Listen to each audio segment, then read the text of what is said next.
नेपाल इस समय जल रहा है। नेपाल का सुप्रीम कोर्ट जल रहा है, नेपाल का संसद जल रहा है, नेपाल का राष्ट्रपति भवन जल रहा है, नेपाल के प्रधानमंत्री का घर जल रहा है, मंत्रियों का घर जल रहा है, जजों का घर जल रहा है। इस समय पूरे नेपाल में अफरा तफरी मची हुई है। भारत के बॉर्डर पे कुल 7 देश है, 7 में से नेपाल ये 5वां देश है जहां पिछले 5 साल में ये घटना हुई है। 2021 में अफगानिस्तान में ऐसी घटना हुई, तालिबान ने वहां पे शासन ले लिया, अपना शासन करने लग गया। 2022 में श्रीलंका में ऐसे तख्ता पलट हुआ। 2023 में ऐसे ही पाकिस्तान में हुआ था। 2024 में ऐसे ही बांग्लादेश में भी हुआ, वहां सत्ता परिवर्तन हुआ। और 2025 में नेपाल में हुआ है और वहां पे भी सत्ता परिवर्तन हो गया है। प्रधानमंत्री का इस्तीफा हो चुका है, सबने इस्तीफा दे दिया है। भारत के लिए बहुत ही खतरे की घंटी है, क्योंकि भारत के बॉर्डर पे 7 देशों में से 5 देशों में पिछले 5 साल में सत्ता परिवर्तन हो गया। और भारत के लिए खतरे की घंटी इसलिए है कि नेपाल से ज्यादा अलगाववादी भारत में है, नेपाल से ज्यादा माओवादी भारत में है, नेपाल से ज्यादा नक्सली भारत में है, नेपाल से ज्यादा एनजीओ भारत में है, नेपाल से ज्यादा वामपंथी भारत में है, नेपाल ज्यादा विदेशी फंडिंग भारत में होती है, नेपाल से ज्यादा जमाती भारत में है, नेपाल से ज्यादा घुसपैठिए भारत में है, नेपाल से ज्यादा जासूस भारत में है, नेपाल से ज्यादा गद्दार भारत में है, नेपाल से ज़्यादा भ्रष्ट पार्षद और प्रधान भारत में है, नेपाल से ज़्यादा भ्रष्ट सांसद और विधायक भारत में है, नेपाल से ज़्यादा कन्वर्टेड हिंदू भारत में है, नेपाल से ज़्यादा कालाधन भारत में है, नेपाल से ज़्यादा हवालाबाजी भारत में है, नेपाल से ज़्यादा बेनामी लेन देन भारत में होता है, और नेपाल से ज़्यादा मिशनरियाँ भारत में है, नेपाल से ज़्यादा जिहादी संगठन भारत में है, और दुनिया में सबसे ज़्यादा फॉरेन फंडिंग भारत में हो रही है। वो इस कानून के अंतर्गत हो रही है जो 2010 में कांग्रेस ने बनाया था। इसका नाम है foreign contribution regulation act, FCRA। ये कानून बनाया गया था भारत को बर्बाद करने वालों की फंडिंग कराने के लिए। हालांकि सरकार ने कई एनजीओ के लाइसेंस रद्द किए हैं, लेकिन अभी कोई ज़्यादा फर्क नहीं पड़ा है। अभी भी लाखों की संख्या में एनजीओ ऐसे हैं जो विदेशों से पैसा ले रहे हैं, जो चीन से फंडिंग ले रहे हैं, वो चीन के एजेंडे को भारत में बढ़ा रहे हैं, जो अमेरिका से फंडिंग ले रहे हैं, वो अमेरिका के एजेंडे को भारत बढ़ा रहे हैं, जो एनजीओ अरब, दुबई, खाड़ी देशों से फंडिंग ले रहे हैं, वो खाड़ी देशों के समर्थन में काम कर रहे हैं। अल्टीमेटली जिन देशों से पैसा मिलता है एनजीओ को, वो उनके लिए ही काम करते हैं, वो भारत के लिए कभी काम कर ही नहीं सकते। इसलिए मैं कहता हूं भारत को सुरक्षित बनाना तो सबसे पहले इस 2010 में कांग्रेस के द्वारा बनाए गए FCRA कानून को तत्काल खत्म कर देना चाहिए। ये हमारे लिए बहुत बड़े खतरे की बात है। नेपाल जो चल रहा है उससे हमें ये भी समझना पड़ेगा कि भारत के बॉर्डर की सिचुएशन क्या है। भारत का लैंड बॉर्डर टोटल 15,000 किलोमीटर का है। लगभग जो समुद्र का बॉर्डर है वो 11,000 किलोमीटर का है। समुद्र के बॉर्डर पे नेवी अपना काम कर रही है, वहाँ लोग काम कर रहे हैं, लेकिन ज़्यादातर जो खतरा बढ़ा हुआ है वो हमारा लैंड बॉर्डर पे है। और लैंड बॉर्डर में जो सबसे बड़ा बॉर्डर है वो बांग्लादेश का बॉर्डर है। 4,097 किलोमीटर, लगभग 4100 किलोमीटर का बॉर्डर हमारा बांग्लादेश के साथ है लैंड बॉर्डर।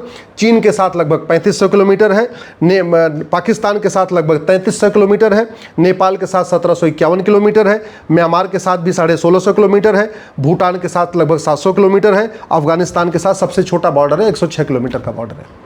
सबसे लंबा जो हमारा लैंड बॉर्डर है वो है बांग्लादेश के साथ, और वहाँ बहुत बड़ा एरिया अभी भी खुला हुआ है। तो अगर हमें इन 5 देशों में जो हुआ है उससे हमें सीखना है तो सबसे पहले समझना पड़ेगा कुछ काम हमें परमानेंट करने पड़ेंगे, उसमें टाइम लगेगा। कुछ काम शॉर्ट टर्म में करना पड़ेगा, उसमें थोड़ा 2-3 साल का टाइम लगेगा। और कुछ काम तो इमीडिएटली करना पड़ेगा, विद इन 6 मंथ्स करना पड़ेगा। जैसे चीन ने 21,000 किलोमीटर की लंबी दीवार बनाई है, और भारत का बॉर्डर कितना है, लैंड बॉर्डर 15,000 किलोमीटर, यानी चीन से काफ़ी कम है हमारा बॉर्डर। और चीन ने सोचिए उस ज़माने में जब कोई टेक्नोलॉजी नहीं थी, कुछ नहीं था, आज के 800 साल पहले, 750 साल पहले, उन्होंने 21,000 किलोमीटर लंबी दीवार बना दिया, 20 फीट चौड़ी और 40 फीट ऊंची। आज के, और हमारा लैंड बॉर्डर कितना, 15,000 किलोमीटर का है। अगर आज से हम 20 बाई 40 की दीवार बनाना शुरू करें, साल में 1000 किलोमीटर बनाएं, तो अगले 1500 साल में पूरा का पूरा जो 1500 किलोमीटर का लैंड बॉर्डर है, जो बांग्लादेश, चीन, पाकिस्तान, नेपाल, म्यांमार, भूटान, अफगानिस्तान का 15,000 किलोमीटर का बॉर्डर है, हम अगले 15 साल में उसको बना सकते हैं। तो ये हो गई लॉन्ग टर्म प्लानिंग। लेकिन शॉर्ट टर्म क्या करना चाहिए? शॉर्ट टर्म ये जो 15,000 किलोमीटर का लैंड बॉर्डर है, कम से कम हमें वहाँ 2 लेन की सड़क बना देनी चाहिए, और वहाँ पे 30 से 40 फीट ऊंची फेंसिंग बना देना चाहिए। सड़क इसलिए बनानी जरूरी है जिससे हमारे BSF के लोग, ITBP के लोग लगातार वहाँ पेट्रोलिंग कर सकें। इसके साथ ही साथ वहाँ पे 500-500 किलोमीटर पे वॉच टावर बनाना चाहिए। हर 500 मीटर के ऊपर 50 फीट ऊंचा वॉच टावर हो, जहाँ पे हमारे सेना के 2-4 जवान ऊपर खड़े हो रहे हैं। हर 500 मीटर के बाद बड़े बड़े वहाँ डिस्प्ले बोर्ड लगा देना चाहिए, और डिस्प्ले बोर्ड पे लिख देना चाहिए कि अगर कोई भारत के अंदर घुसने की कोशिश करेगा उसको देखते गोली मार दी जाएगी। ये खौफ पैदा करना पड़ेगा। अभी ऐसा कोई सिस्टम नहीं है। उल्टा 2012 में हमारी सरकार ने, मनमोहन सिंह की सरकार ने बांग्लादेश के साथ नॉन लीथल ट्रीटी किया हुआ है और नॉन लीथल ट्रीटी आज भी चल रही है। हमारे बीएसएफ के जवान वहाँ मजबूर हैं, वो केवल रबर का बुलेट चलाते हैं, लाठी चलाते हैं, डंडा पर चलाते हैं, हवाई फायरिंग करते हैं, गोली नहीं मार सकते। फिर फायदा क्या बीएसएफ पे बॉर्डर पे बीएसएफ खड़ा करने का? कम से कम ये बीएसएफ को अधिकार मिलना चाहिए कि जो अंदर आने की कोशिश करे उसको 2 बार 3 बार हवाई फायरिंग करो, फिर भी नहीं मानता तो गोली मारो। ये हमें अधिकार देना पड़ेगा। बांग्लादेश के साथ नॉन लीथल ट्रीटी खत्म करना पड़ेगा। जो हमारी फेंसिंग हो उसमें ऐसी व्यवस्था हो कि ज़रूरत पड़ने पे वहाँ स्विच दबा दें और पूरे फेंसिंग में बिजली की करंट दौड़ जाए। तो वो जो लोहे की फेंसिंग होनी चाहिए उसमें प्रॉपर बिजली का कनेक्शन भी होना चाहिए कि ज़रूरत पड़ने पे, हम कहते हैं पूरे के पूरे नहीं, बॉर्डर पे नहीं, लेकिन कम से कम 500 मीटर के एरिया में जहाँ लग रहा है हमें खतरा है 500 मीटर से लोग घुसने वाले, वहाँ फट से बिजली का बटन दबाएं, उस 500 की फेंसिंग में बिजली का करंट दौड़ जाए। किसी की हिम्मत नहीं अंदर आने की। इसके साथ साथ हमें अपना कानून बदलना पड़ेगा। जब तक हम कानून नहीं बदलेंगे खौफ नहीं पैदा होगा। बॉर्डर पे खौफ पैदा करने का 2 ही तरीका है। वहाँ जगह जगह बोर्ड लगा दिया जाए कि भैया बॉर्डर पे अगर कोई दिखाई पड़ा गोली मार देंगे, अंदर घुसने का प्रयास किया। वहाँ ये भी लिखा हो अगर घुस गए अंदर तो हमारा कानून ऐसा है कि साल भर के अंदर हम फांसी पे चढ़ा देंगे। तो व्यक्ति के अंदर एक खौफ रहेगा कि बॉर्डर पे मिल गए तो गोली मार देंगे, और अगर हम छिप के अंदर चले भी गए तो हमारा narco polygraph brain mapping test होगा, हमको साल भर के अंदर फांसी पे चढ़ा दिया जाएगा। ये हमें कानून बनाना पड़ेगा। जो बाहर के घुसपैठी हैं, जो अंदर आने की कोशिश करते हैं, जो उनके मददगार हैं, उनको भी वही सज़ा देना पड़ेगा जो बाहर से लोग आते हैं। तब जाके कानून का खौफ पैदा होगा। तो इसलिए मैंने कहा, एक तो हुआ चीन जैसी दीवार 15,000 किलोमीटर पे, उसमें लगभग 15 साल लगेगा अगर प्रति वर्ष हम 1,000 किलोमीटर लंबी दीवार बनाए तो। दूसरा जो अगले 3 साल में पूरा हो सकता है, 2 लेन की 3 लेन की सड़क, पूरे बॉर्डर पे 15,000 किलोमीटर पे रोड बना दे, वहाँ फेंसिंग खड़ी कर दे, आवाजाही भी रहेगी, लोग बॉर्डर पे भी जाएंगे भी, हमारे देश के लोग वहाँ बॉर्डर तक पहुँच भी जाएंगे, देखेंगे, अपना बॉर्डर भी देखेंगे, और साथ ही साथ सेना की आवाजाही वहाँ बनी रहेगी। वहाँ पे सीसीटीवी की व्यवस्था हो, वहाँ पे बिजली के करंट भी फेंसिंग में बिजली के करंट मारने की भी व्यवस्था हो, वॉच टावर भी लगा हो, जगह जगह डिस्प्ले बोर्ड भी लगा हो, हर 2 घंटे पे वहाँ लाउड स्पीकर से ऐलान भी किया जाए कि भी भारत के अंदर प्रवेश करना जघन्य अपराध है, पकड़े जाने पे गोली मार दी जाएगी और अंदर गए तो फांसी दे दी जाएगी कोर्ट के द्वारा। ये व्यवस्था करनी पड़ेगी। इसलिए जो तत्काल काम किया जा सकता है, इस बीएनएस में 5 नए चैप्टर जोड़ने की ज़रूरत है। बीएनएस में एक चैप्टर जोड़ना चाहिए ऑफेंस रिलेटिंग टू इन्फिल्ट्रेशन, दूसरा चैप्टर जोड़ना चाहिए ऑफेंस रिलेटिंग टू करप्शन, क्योंकि जो बाहर अंदर बैठे हुए हैं गद्दार जासूस, ये इनको पैसा आ रहा है। इस पैसे के लिए ये विदेशी एजेंडा चला रहे हैं। कोई चीन का एजेंडा चलाता है, कोई पाकिस्तान का एजेंडा चलाता है, कोई बांग्लादेश का एजेंडा चलाता है, सारे कोई ह्यूमन राइट के नाम पे एजेंडा चला रहे हैं, कोई सुप्रीम कोर्ट पहुंच जाते हैं, कोई हाई कोर्ट पहुंच जाते हैं। ये जो एजेंडाधारी हैं, चाहे वो वकील हों, चाहे एनजीओ हैं, या जो भी सामाजिक कार्यकर्ता के नाम पर खेल चल रहा है, वो तभी बंद होगा जब बाहर से फंडिंग बंद होगी। तो एक तो एफसीआरए खत्म करना पड़ेगा, और जो अंदर से ब्लैक मनी की फंडिंग हो रही है, बेनामी फंडिंग हो रही है, काला धन की फंडिंग हो रही है, हवाला की फंडिंग हो रही है, उसको भी रोकने के लिए एक दूसरा चैप्टर जोड़ना पड़ेगा, ऑफेंस रिलेटिंग टू करप्शन। तीसरा इसमें नया चैप्टर जोड़ना पड़ेगा, ऑफेंस रिलेटिंग टू कन्वर्जन। चौथा इसमें हमें नया चैप्टर जोड़ना पड़ेगा, offence relating to drug smuggling. और 5वां नया चैप्टर जोड़ना पड़ेगा, offence relating to land grabbing.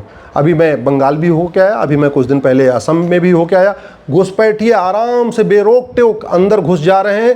अंदर आने के बाद हाईवे के किनारे, रेलवे के किनारे, सड़क के किनारे, बस अड्डे के किनारे झुग्गी बना लेते हैं। क्यों? क्योंकि भारत में ज़मीन पे कब्जा करना कोई जघन्य अपराध नहीं, अवैध अपराध नहीं है, कोई बहुत गंभीर अपराध नहीं। तो इसलिए 5 चैप्टर जरूरी है, offence relating to infiltration, offence relating to corruption, offence relating to conversion, offence relating to drug smuggling, offence relating to land grabbing.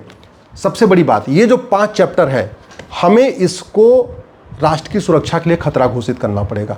और राष्ट्र की सुरक्षा के लिए खतरा घोषित करने के लिए ज़रूरी है, हमारे पास नेशनल सिक्योरिटी एक्ट है, इसमें हम लिख दें कि ये infiltration, corruption, conversion, drug smuggling, land grabbing, ये राष्ट्र की सुरक्षा के लिए खतरा है। जो ये 5 अपराध करेगा उसके ऊपर एनएसए लगेगा।